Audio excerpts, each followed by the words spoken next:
We're here today to talk about something we touched about last night, and that's our research study that was published by Gownley at Fordham University. But before we start, I'd like you just to please introduce yourselves and tell us about the work that you're doing. John, just tell us a little bit about what you're doing at Fordham and introduce yourselves to the group here. Good morning, all. Good morning, all.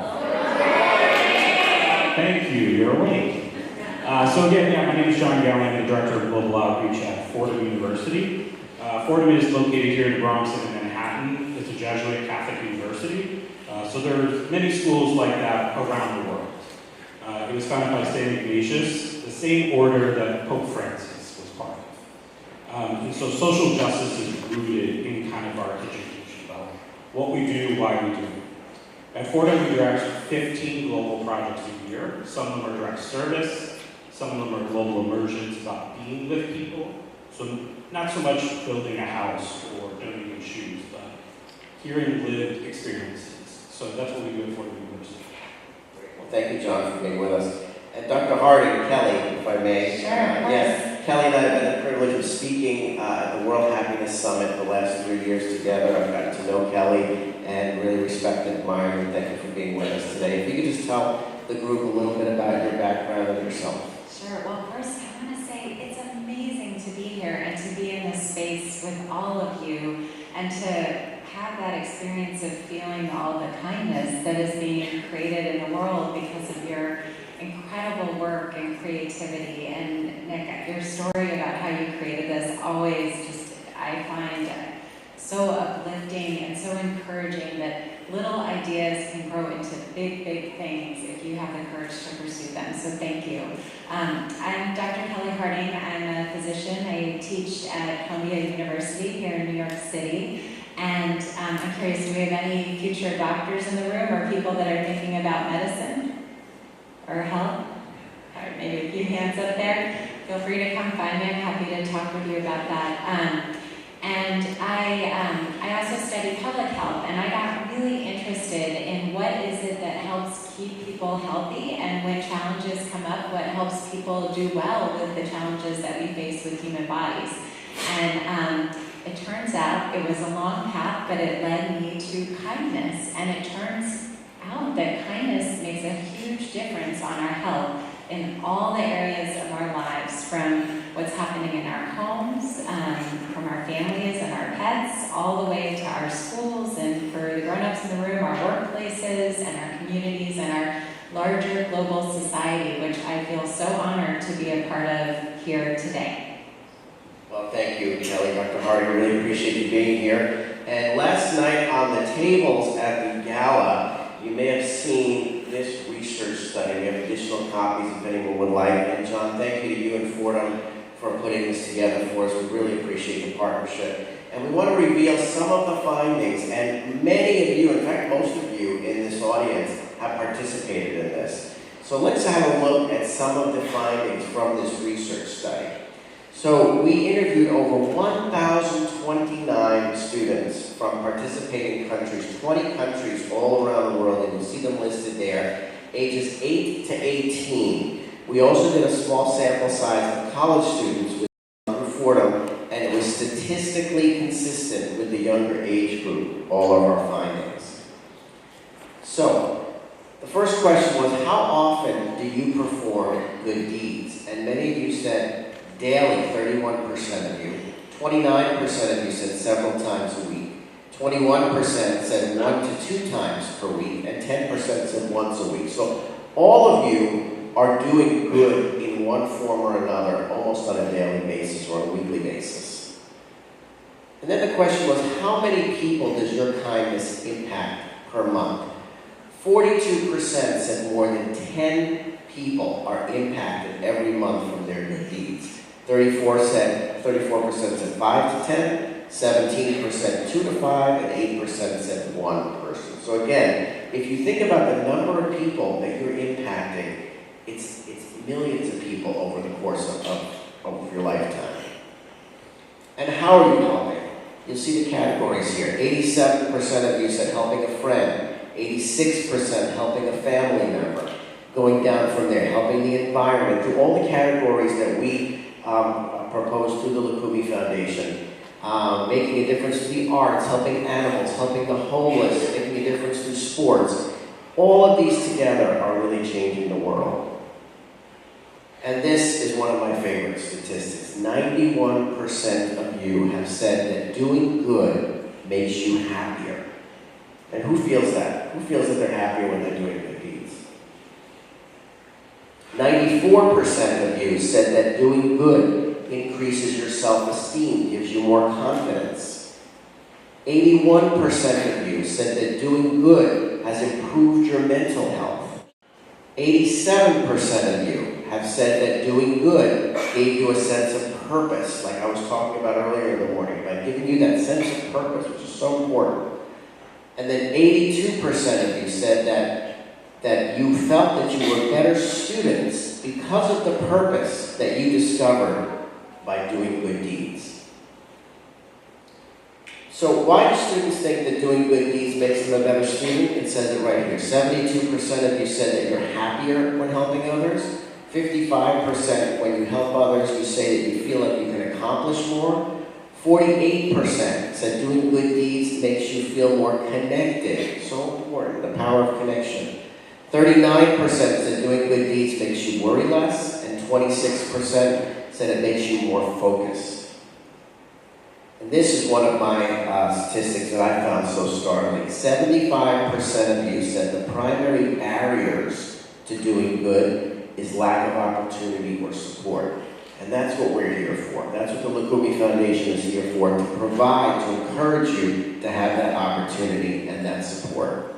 And then finally, 94% of you would recommend to others to do good deeds. And that's what you should do. You're the leaders here of our Good Deed Council all around the world. We want you to go out and encourage others to get involved and to make a difference. So those are the summary of the highlights of our research study. And now we'd like to just dive into it a little. So, Kelli, first of all, why do you think these results are what they are and that children are happier when doing good? Well, first I just want to say how happy I am to see those results because, and I imagine this is something you talk about in your schools, is that when you look at the data, particularly here in America, there are a lot of really unhappy adolescents out there. And in fact, the numbers are quite elevated, like around 40% of people often feel down and sad. And so when you see a happiness boost like that, one, it's incredible because it's something that's so simple yet so powerful, and it makes such a difference in lives because we know that people that are happier are more likely to be socially engaged, that they're also more likely to do well in school and be successful in different ways. And it's incredible that it comes down to something as simple as deciding to do good and going out and doing that and building a community around with that. So that part makes me so happy to see that. And we know it also helps with anxiety as well and lots of other challenges and also feeling lonely. A lot of people feel lonely and that's a normal human thing to feel. Going out and doing good deeds can actually help us feel more connected to other people. Raise your hand if you felt part of a group when you've done an act of kindness or a good deed. All right, I'm seeing lots of hands go up. And that is what's so exciting about kindness, because kindness is essentially social connection and action. Absolutely. Yeah, thank you, Kelli, for that. And John, at Fordham, you work with older students. So how important do you believe it is for children to do good at a young age? Sure. So I'm also a clinical social worker, and we talk a lot about early intervention. Starting, so the building blocks will be there, right? So when you are going to go to college one day, you will already be the change maker. You will already be the leaders in this type of work. So with that comes a lot of responsibility. Right? One of being Catholic school, one quote we use is, "Too much is given, much is expected." So there's going to be much expected of you when you go into your next stage of life. And so once you have those resources, those tools, how to be good community partners, engaging in global outreach and things like that. It's very essential. Yeah, thank you, John. And Kelli, our study shows that a vast majority of students report that doing good, as we saw, increases their self-esteem and improves their mental health. Can you tell us about the rabbit effect in the book that you've written and how kindness can impact a child's overall well-being? Sure. So, from the moment you arrived in this world and got your first embrace from a parent or caregiver, kindness has been playing a role in your entire life. And so I wrote a book called The Rabbit Effect, and I'm happy to share the rabbit story if that's what you would like. So, and it's this lovely story about how kindness can change our biology, because it turns out, going to the doctor is good for your health, and also is having people in your lives that are kind to you. So I'll share this story quickly because I know we don't have much time. So back it was many decades ago, in the late 1970s, there was a lovely researcher by the name of Dr. Robert Graham who loved science and was so curious, just really wanted to know how the world worked. And he was interested in how diet affected heart health. So he studied it in rabbits because that's what was available to him. So he had these genetically identical rabbits. He gave them all a high-fat diet because he was trying to figure out if that impacted their health and how. We didn't know how diet affected our bodies at that point very clearly. And he got a weird result where one group of rabbits had really good health even though they had this not great diet for themselves. And it turned out that those rabbits were under the care of a person in the lab who was, or one of the researchers who was petting the rabbits. She was giving the rabbits love and kindness. She was picking them up, probably what you do with your pets, right? And Dr. Neer thought, could it be that somehow love and kindness is changing the biology of these animals? And if so, that's a huge story. And sure enough, they redid the experiment, and with all these sort of controls as you do in experiments for those of you that are into science, and it showed that indeed that kindness had a huge impact on the health and well-being of these animals. And it's kind of no surprise, because who feels better when you're feeling kind of sick and somebody's kind to you? It can be a family member, it can be a friend. I guess raise your hand if you feel better when you have, of course, that's the experience. And what's exciting, and this is why data is important, the data also shows that. And in fact, it's not just that one study. We now have decades of studies that show how we're treated in our daily lives really matters to our health. So that means, when you smile at someone in the hallway, when you say hello to someone, when you offer a helping hand to a friend who's struggling, when you go out in the community and do good deeds, you're actually boosting the health of the people you're helping, and you're actually boosting your own, which is pretty amazing too. So you probably didn't think of it that way, but it's actually a health activity that you're also doing. Absolutely, and Kelly, I mentioned earlier that I worked for a judge early on in my career. On the last day of that job, there's a woman named Daisy, the cleaning woman, gave me a present, a pair of gold cufflinks. And I said, why did you give me this, Daisy? And she said, because you said good morning to me every day. And I couldn't believe that was something that took effort, but it meant so much to her, just like you said. So thank you for sharing that story, really. John, I want to talk about the work you do at Fordham with the Global Outreach Program. You actually visited one of our schools here today, the St. Joseph's Boys School in Derry, Northern Ireland, recently. Tell us about the program and also the impact that you see this work being done on your students. Sure, so like I said earlier, all our programs aren't specifically building a home or donating shoes or things like that. It's about experiencing culture or experiencing history. And so in Northern Ireland, it's not, unknown of the Troubles, what happened there. And so we can read about it in a textbook, we can see it in a movie, but talking to students, talking to children whose family members might have been part of that. Similarly, we send students to El Salvador. Historically, the war that happened between the folks there, and sadly, the government murdered a number of Jesuits, their housekeeper and their mother and their daughter. And so we have the students stay with family members. They live with them. They hear the stories, the experiences, right? So they can walk in the shoes of folks, not duplicate the situation, but just live in their shoes for a moment. And so we talk about, okay, yes, you can build a home, that's good work. But doing the building interior, right, your heart. So what does that work mean? And two things that we do at Fordham as well. We have kind of philosophies. Schools love philosophies. We have what's called asset-based community development, ABCD. So when we enter a community, we work with their resources, their assets, their workforce recruitment programs. We don't bring our stuff from New York City or from America and tell people what to do with it. In Puerto Rico, we work with climate change. So most recently, Hurricane Maria and Hurricane Irma. They're teaching our students about farming and how the rainfall moves along their mountain instead of someone from Iowa saying this is how we make it. The other one is called the 2 feet of social action. Some of you may have heard this philosophy.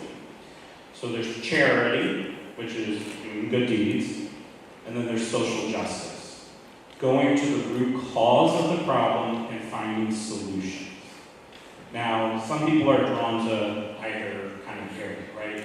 When I was a young man, I used to work at a soup kitchen and make meals for people with the scouts and with the hospital I worked at. But then when I went to college, I was like, why is someone going hungry tonight? Where is there a food desert here in New York City, grocery stores that are limited, and going to that cause? And to give an illustration of that, I'm going to ask everybody to close their eyes. Some of you already have your eyes closed. And think about this. You're with your group of classmates, and you're walking through a wooded area. And you come across a river, and you hear babies crying. And you go over and you get the baby. They're covered in mud. You wash the baby off, and you take it to a hospital where you find its parent. Another baby comes down. Another baby comes down. And everybody's like, where are these babies coming from? So the group says, let's go to the top of the river. Let's find out where all these babies are coming from. All 12 of you go to the top of the river. But one student says, no. Why don't we split the group? Or why don't I spend some time at the bottom of the river? Because another baby is coming. Another baby is coming. And so that's what we mean, you can open your eyes. That's what we mean about the 2 feet of social action.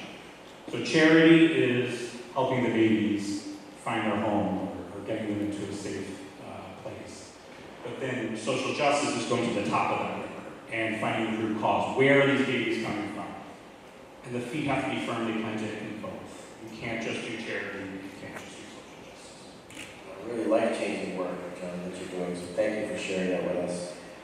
Kelli, how important is it for children to discover purpose in their life? Oh, sure. And I was going to say, actually, John, that's also the story of public health, because you're trying to go upstream, and so all of that is the work that you're all doing too. So purpose, it turns out, is this really amazing hidden factor in our health. And there are now all these studies that show that when we have a sense of purpose in our lives, that we live longer, we're healthier, we're happier. So that means the work that you're doing, I guess, who's felt a sense of purpose when they're doing their kind deed or good deed? Yeah, I'm seeing tons of hands go up. Not only does it make your life more meaningful and feel good, but it also is boosting your health. And there are these wild studies that grown-ups live like 7 years longer if they've got a strong sense of purpose. So exactly what you were saying this morning is tap into those things that are the whispers that keep calling you back and see what you can do to follow them and be open to the ideas that you meet on the path. You're going to have a really good time. So I was so excited to see in this data that a sense of purpose was a big part of this work. Thank you, Kelli. And John, to conclude, our students report that the primary obstacle to doing good is lack of opportunity. What can we do to help even more young adults discover their purpose and get involved in acts of kindness? We need more mentors. So what I do is we send about 15 projects around the world. And I'm looking for chaperones constantly to journey with our students, journey along with them, unpack that's our time. To journey with them, to help unpack every night. We do reflection every night. And then the opportunity in the communities. And I wonder if the word opportunity kind of can mean other things. I found from the Fordham students, lack of funding.